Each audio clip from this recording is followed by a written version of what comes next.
And welcome to the channel. सबको hello. एक बार आप फिर से एक बार पढ़ना शुरू कर दिए हैं। रोटेशनल डायनामिक्स का बहुत सारा पार्ट हमने कवर अप कर लिया है, जिसमें सर्कुलर मोशन का जो इंपॉर्टेंट सेक्शन था, जिसमें v is equals to under root mu r g, we is equals to under root r g upon mu, यानी मौत का कुआं और प्लेन कर्व रोड, ऐसी सब चीजें हमने कवर अप कर ली थी। कल के लेक्चर में हमने कोनिकल पेंडुलम भी कवर अप कर लिया था। कोनिकल पेंडुलम मैंने आपको दिखा भी दिया था।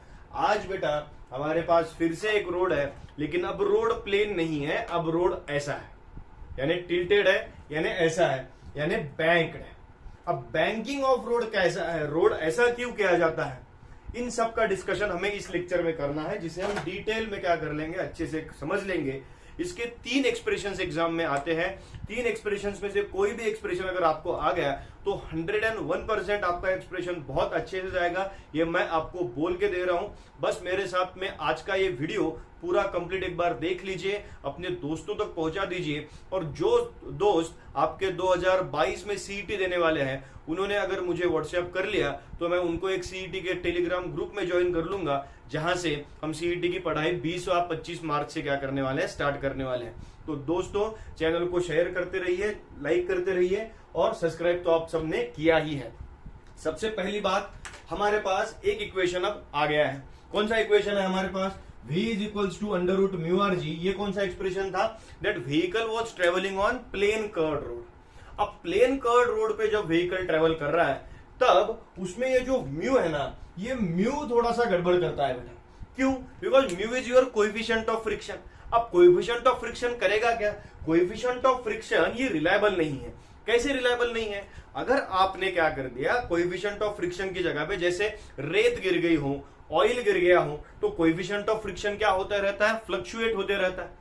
और वो अगर फ्लक्चुएट होता रहेगा तो आपका मैक्सिमम वेलोसिटी वाला इक्वेशन भी फ्लक्चुएट होता रहेगा।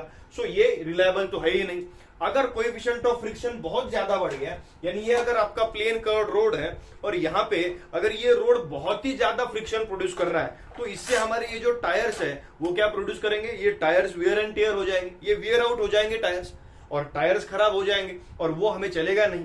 इसलिए इस पूरी समस्या को निराकरण करने के लिए, इस पूरी समस्या को बाहर निकालने के लिए हमने क्या किया? एक प्रोसेस किया जिसे कहा जाता है बैंकिंग ऑफ रोड्स। अब बैंकिंग का मतलब क्या है समझ लीजिए। ये आपके पास रोड है, हम हमारा व्हीकल थोड़ा बाजू में लिख लेते हैं, और ये आपका रोड है। इस रोड को हमें इस डायरेक्शन में क्या करना है? टर्न करना है, यानी रोड ऐसा जा रहा है। क्लियर है बेटा? तो रोड का ये साइड हो गया, कौन सा साइड? Inner side. आपको दिख रहा है ना अच्छे से? ओके, आप क्लियर है? तो ये साइड जो हो गया वो रोड की कौन सी साइड हो गई? इनर साइड हो गई। ये कौन सी साइड हो गई? आउटर साइड हो गई। तो हमने क्या कर लिया? The outer side of the road is elevated, और ये हॉरिजॉन्टल स्ट्रक्चर था आपका, ये हॉरिजॉन्टल नेचर था। The outer side of the road is elevated above कौन सी side? Inner side of the road. आपने बहुत सारे रोड ऐसे देखे होंगे बेटा, स्पेशली जब आप घाट्स में ट्रेवल करते हैं, तब आपको क्या लगता है? ऐसे टाइप के रोड आपने देखी होगी, जिसपे व्हीकल आपको टर्न करने के लिए, यानी अगर ये प्लेन रोड है तो ये आपका हो गया कौन सा रोड? Bank road. अब हमें इस टाइप की रोड जो बन जाती है, उस टाइप के रोड को कहा जाता है बैंकिंग ऑफ रोड। और इस टाइप की रोड से होता क्या है? It avoids vehicle from skidding. ये टाइप की रोड क्या करती है? It avoids, it completely avoids the vehicle from skidding. That particular structure is called as banking of roads. और जिस एंगल पे, यानी ये जो स्ट्रक्चर है हमारा, ये हॉरिजॉन्टल है बेटा, दिस इज हॉरिजॉन्टल। क्लियर है कि नहीं है? कमेंट्स में आप बताइए जल्दी से क्लियर है कि नहीं है, और लाइक बटन दबा दीजिए बेटा जल्दी से, और चमका के नहीं चमका ये मुझे समझना चाहिए। ओके, ये आपका हॉरिजॉन्टल है, और ये आपका इलेवेटेड स्ट्रक्चर है, ये आपका इलेवेटेड पार्ट है, और ये आपके पास कौन सा है? व्हीकल है। और थीटा आपके पास कौन सा हो गया? एंगल ऑफ बैंकिंग हो गया। अब इस पूरे स्ट्रक्चर को समझने के लिए आपके पास 3 एक्सप्रेशंस आते हैं। पहला एक्सप्रेशन होता है कि इसका क्या निकालना है हमें? Most safe speed. कौन सा स्पीड निकालना है? Most safe speed. कि इस व्हीकल को इस टाइप के रोड पे अगर चलना है, यानी जो रोड ऐसा टेढ़ा हो गया है, हम टेढ़ा इसलिए कहते हैं क्योंकि ये अब नया हॉरिजॉन्टल हमारा बन गया, तो वहां पे कैसा चलना है? मोस्ट सेफ स्पीड आपको निकालना पड़ेगा।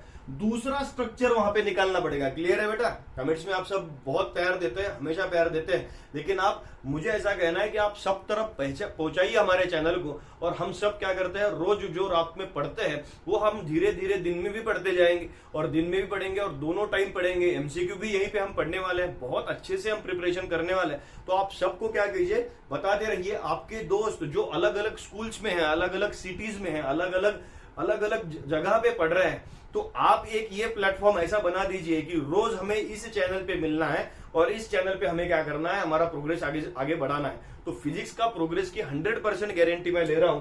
मोस्ट सेफ स्पीड हमने निकाल लिया, फिर हमें निकालना पड़ता है अपर speed limit, upper speed limit, और वैसे ही हम निकालेंगे बेटा लोअर स्पीड लिमिट। ओके, एक इक्वेशन कौन सा हो गया, अपर स्पीड लिमिट, एक हो गया lower speed limit. Most safe speed, इसमें हम फ्रिक्शन कंसीडर नहीं करेंगे, बाकी दोनों में हम क्या कंसीडर करेंगे, फ्रिक्शन कंसीडर करेंगे। एक्सप्रेशन में जब आपको मैं बताऊंगा, जब पढ़ाऊंगा, तब आपको ऐसा लगेगा कि सर बहुत ही आसान एक्सप्रेशन इसके होने वाले हैं। तो आपको पहले समझ में आ गया कि नीड क्या है, ये आपके पास नीड हो गई कि coefficient of friction is not reliable. And banking होता क्या है, banking is elevation of outer as about the inner as, यानी बाहर का साइड हमने क्या कर लिया है, उठा लिया है over the inner edge where the vehicle is stopped from skidding. तो चलते हैं बेटा पहले एक्सप्रेशन की तरफ। कमेंट्स में बताते रहिए कि पहला एक्सप्रेशन कौन सा होगा, हमारा मोस्ट सेफ स्पीड का होगा, और सब अब वहीं पे चलेंगे हम।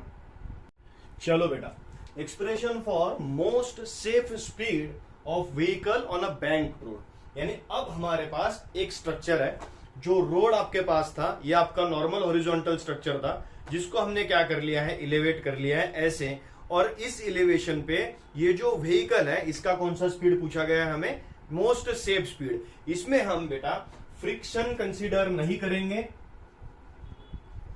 फ्रिक्शन यहां पे क्या हो जाता है, निग्लेक्ट हो जाता है। कौन से स्पीड में, मोस्ट सेफ स्पीड में, हमेशा याद रखिए। अब हमारे एक्सप्रेशन की तरफ चलते हैं। चलिए, आपके पास रोड है, बैंकिंग हो चुका है, दिस इज योर थीटा। अब हमेशा की तरह हम क्या करेंगे, इस व्हीकल का mg देखने की कोशिश करेंगे बेटा। ये व्हीकल ऐसा भी होगा तो mg फिर से कहा होगा, towards the centre of earth, यानी कुछ भी हो जाए आपका जो mg है वो mg कैसा बनेगा, वर्टिकली डाउनवर्ड डायरेक्शन। क्लियर है? चलो कमेंट्स में बताइए मुझे, mg क्लियर हो गया। अब बात बनी है n की। What is n? n is your normal reaction force. कैसा जाएगा देखिए, जब हॉरिजॉन्टल रोड था तब ये सरफेस इसे n प्रोवाइड कर रहा था, अब रोड कैसा हो गया, टिल्टेड हो गया, तो यही सरफेस इसे क्या प्रोवाइड करेगा, नॉर्मल रिएक्शन फोर्स। सरफेस, जो सरफेस जहां होगा, जब मौत का कुआं था ऐसे, तब ये बोर्ड इसे क्या प्रोवाइड कर रहा था, नॉर्मल रिएक्शन फोर्स, और जब ये स्ट्रक्चर है ये क्या प्रोवाइड करेगा, नॉर्मल रिएक्शन फोर्स प्रोवाइड करेगा। यानी ऊपर के डायरेक्शन पे टिल्टेड स्ट्रक्चर में यहां पे बन गया आपका n। व्हाट इज n बेटा, n is normal reaction force, यानी फोर्स की डायग्राम आपकी यहां बन जाती है। फिर से यहां नीचे जा रहा है mg और ऊपर जा रहा है n, that is normal reaction force. बेटा बैलेंस है क्या स्ट्रक्चर? बैलेंस्ड नहीं है। बहुत सारे लोग कमेंट में लिख रहे हैं कि बैलेंस नहीं है। बेटा नहीं है बैलेंस, तो क्या करना पड़ता है, रिजॉल्व करना पड़ता है। रिजॉल्व करना पड़ता है यानी क्या करना पड़ता है, ब्रेक करना पड़ता है। क्या करना पड़ता है, कंपोनेंट्स निकालने पड़ते हैं। किसके कंपोनेंट्स हैं, n के कंपोनेंट्स हैं, n के कंपोनेंट। और कौन कौन से कंपोनेंट, मैंने आपको याद करने की सिंपल ट्रिक बोली थी। राइट हैंड साइड को कंपोनेंट लिखा n cos थीटा, और लेफ्ट हैंड साइड को कंपोनेंट लिख लिया n sin थीटा। ये दो इक्वेशंस आपके पास बन गए। सो n cos theta, n sin theta मैं यहां पे भी बनाने की कोशिश करता हूं।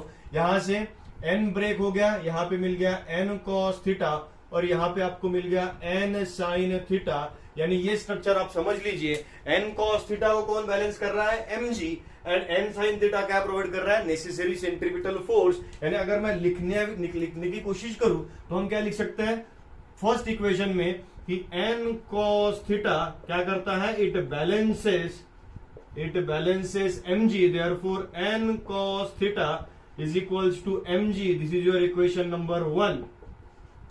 Question number 1. और दूसरा नेसेसरी सेंट्रीपिटल फोर्स कहा जा रहा है along the radius towards the center, और वो प्रोवाइड कर रहा है आपके पास n sin थीटा। क्या प्रोवाइड करता है, necessary centripetal okay, necessary centripetal force. बेटा चमक रहा है कि नहीं चमक रहा है अच्छे से?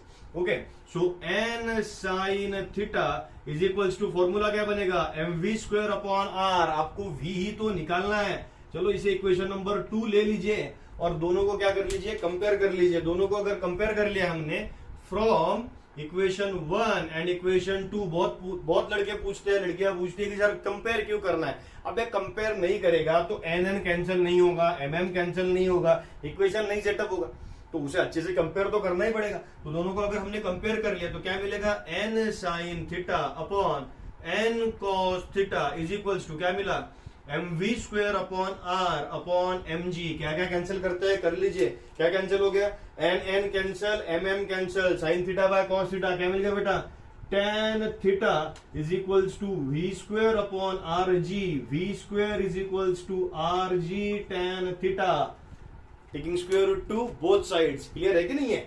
Taking square root to both sides, your equation becomes v is equals to under root r g tan theta. This speed is your most safe speed। कौन सा स्पीड हो गया बेटा, मोस्ट सेफ स्पीड हो गया। कौन सा, क्या निग्लेक्ट किया, फ्रिक्शन निग्लेक्ट किया है। ओके, इसको मॉडिफाई करके हम मोस्ट सेफ स्पीड्स के जगह अपर स्पीड लिमिट भी निकाल सकते हैं। क्लियर है ना?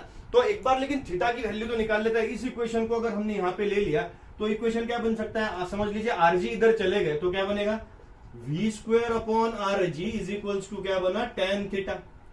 थीटा की अगर वैल्यू निकालनी रही तो tan भी इधर भेज दीजिए, यानी थीटा इज इक्वल्स टू क्या मिला, tan inverse v² upon r g. ये एक इक्वेशन मिल गया। कौन सा, एंगल ऑफ बैंकिंग का भी एक्सप्रेशन आ गया। इस पे सीईटी पे क्वेश्चन आता है, एंगल ऑफ बैंकिंग पे क्वेश्चन सीईटी पे जरूर आता है कि थीटा इज इक्वल्स टू क्या बन जाता है, tan inverse v² upon r g. Clear है बेटा? सबसे पहले n को रिजोल्व कर लिया। n को रिजोल्व करने के बाद में एक कंपोनेंट मिला n साइन थीटा, एक मिला n कॉस थीटा। दोनों को कंपेयर करके हमने क्या कर लिया, v is equals to under root r g tan theta. कब लिखना है, कब लिखना है, कब लिखना है, जब मोस्ट सेफ स्पीड ऐसा इक्वेशन आए तब ही लिखना है, अदरवाइज लिखना नहीं है। अपर स्पीड लिमिट में फ्रिक्शन कंसीडर करना पड़ेगा, फ्रिक्शन को छोड़ नहीं सकते हैं। क्लियर है? तो चलो अपर स्पीड लिमिट पे एक बार बोर्ड आपके सामने क्लियर कर लेता हूं कि आपके सामने बोर्ड पूरा रखा हुआ है। चलो बेटा, थैंक यू। चलो बेटा, बहुत ही ज्यादा इंपॉर्टेंट क्वेश्चन, अपर स्पीड लिमिट निकालेंगे, उसके साथ ही हम लोअर स्पीड लिमिट भी निकालेंगे। मेरे साथ ही लिखने की कोशिश कीजिए, मेरे साथ बने रहने की कोशिश कीजिए, पूरा एक्सप्रेशन अच्छे से निकालूंगा। बेटा सबको शेयर कर लीजिए एक बार और क्लियर कर लीजिए। क्या है, सबसे पहली बात, पूरा स्ट्रक्चर सेम, डायग्राम को वैसे दिखना है आपको, बस यहाँ पे हम फ्रिक्शन को निग्लेक्ट नहीं करते हैं। यानी यहाँ पे बैंकिंग तो है ही, यानी रोड तो हमारा इलेवेट हो भी गया है। यानी देखिए आप एन को तो कंसीडर करेंगे ही, लेकिन देखिए ये नीचे जा रहा है कि नहीं, तो ये जो नीचे फोर्स जा रहा है ये कौन सा फोर्स हो गया, ये between road and tyre force है। और ये कौन सा फोर्स है, फोर्स ऑफ फ्रिक्शन, क्योंकि ये भी बैलेंस नहीं हुआ है, तो इसे भी बैलेंस करना पड़ेगा और इक्वेशन निकालेंगे। यानी जैसे हमने इलेवेट कर लिया एच पे, A B was your horizontal, theta is your angle of banking, your vehicle. हम रोड एंड टायर्स का फ्रिक्शन भी यही से निकालेंगे। और फ्रिक्शन कहा जा रहा था बेटा, अंदर की तरफ जा रहा था, सो मैंने इस डायरेक्शन पे एक फोर्स लिख लिया, फोर्स ऑफ फ्रिक्शन। क्लियर है बेटा सबको? फोर्स ऑफ फ्रिक्शन के बारे में कोई टेंशन नहीं है। कैसे फोर्स ऑफ फ्रिक्शन, देखिए ये रोड था, नॉर्मल था, जा रहा है फोर्स ऑफ फ्रिक्शन नीचे, so between road and tyre मैंने फ्रिक्शन का डायग्राम वहां पे निकाल लिया है। इसके साथ ही साथ mg जाएगा आपका, कहां जाएगा mg, mg it is going in vertically downward direction. Clear हो गया, mg f। और तीसरा एक फोर्स होगा आपके पास n, n जैसी अर्थ है वैसा n मिलेगा, n is your normal reaction force. यानी मैं नीचे एक बार इसको एक्सप्लेन करने के लिए फिर से डायग्राम निकालता हूं। यहाँ पे जा रहा है आपका mg, इस डायरेक्शन में जा रहा है F और इस डायरेक्शन में जा रहा है आपका N। दोनों फोर्सेस बैलेंस नहीं है, फ्रिक्शन भी बैलेंस करना पड़ेगा, नॉर्मल रिएक्शन फोर्स भी बैलेंस करना पड़ेगा, साथ में करते हैं। पहले तो फ्रिक्शन को बैलेंस कर लेते हैं। राइट हैंड साइड का कंपोनेंट आ गया cos theta, left hand side का आ गया साइन थीटा। सो F अगर रिजॉल्व अगर करेंगे तो यहाँ पे आएगा आपका F कॉस थीटा और डाउनवर्ड डायरेक्शन में आ गया आपका F साइन थीटा। क्लियर है बेटा? F का राइट हैंड साइड में यहाँ पे एक कंपोनेंट आ गया, कौन सा, F cos थीटा, और नीचे अलोंग mg एक फोर्स आ गया f साइन थीटा। क्लियर है, f आपका रिजॉल्व हो गया। अब बचा कौन सा, n को रिजॉल्व करते हैं। n के राइट हैंड साइड को एक कंपोनेंट आएगा यहाँ पे एक कंपोनेंट आएगा कौन सा, n cos theta, as it is यहाँ पे एक कंपोनेंट आएगा और उसे हम कहेंगे n साइन थीटा। यानी यहाँ पे हमने कर लिया n cos थीटा और यहाँ पे अंदर जा रहा है वो कौन सा है, n साइन थीटा। देखिए अब हमारे पास एक फोर्स अच्छा स्ट्रक्चर मिल गया है कि mg और f साइन थीटा को कौन बैलेंस कर रहा है, अकेला n cos थीटा बैलेंस कर रहा है। और सेंट्रीपिटल फोर्स कौन से दो फोर्सेस दे रहे हैं, n साइन थीटा और f cos थीटा। ये f कौन सा है, it is frictional force between road and tyres. Okay, so ये दोनों मिलके कौन सा फोर्स दे रहा है, सेंट्रीपिटल, और ये इन दोनों को क्या कर रहा है, बैलेंस कर रहा है। सो सबसे पहले इस सेंट्रीपिटल फोर्स का इक्वेशन लिखने की कोशिश करते हैं। कमेंट्स में मुझे बताइए जल्दी से, चमक रहा है कि नहीं चमक रहा है अच्छे से आपको। ओके, क्लियर है। तो चलिए f cos theta n sin theta हमने अगर लिखने की कोशिश करा, फर्स्ट पॉइंट अगर हम लिखेंगे फ्रॉम फिगर, चलो from figure n sin theta plus f cos theta is equals to कौन सा फोर्स मिल रहा है बेटा, centripetal force mv square upon r। Clear है कि नहीं है, ये दोनों मिलके दे रहे हैं। हम इसे इस इक्वेशन को लिख लेते हैं, this is your equation number 1। Okay, अब दूसरा इक्वेशन हम साथ में लिखने की कोशिश करते हैं, second type of equation, n cos theta is equals to mg plus f sin theta. यानी मैं क्या लिखूंगा, n cos theta is equals to क्या, mg plus f sin theta, mg plus f sin theta. Clear है कि नहीं है। अगर हमने f sin थीटा को इधर भेज दिया तो सारी sin cos की टर्म एक ही टर्म पे आ जाएगी। So n cos theta minus f sin theta is equals to क्या बन गया आपके पास, mg। This is equal equation number 2। अब ये दो इक्वेशंस आपके पास बन गए हैं और इन दो इक्वेशंस को अगर हम फिर से कंपेयर करेंगे तो आपके पास क्या मिल जाएंगी, वेलोसिटी। और वेलोसिटी तक जाने के लिए आपको दो तीन चीजें भी करनी है। आप मेरे साथ एक बार बने रहिए, दोनों टर्म आपको समझ में आ गई।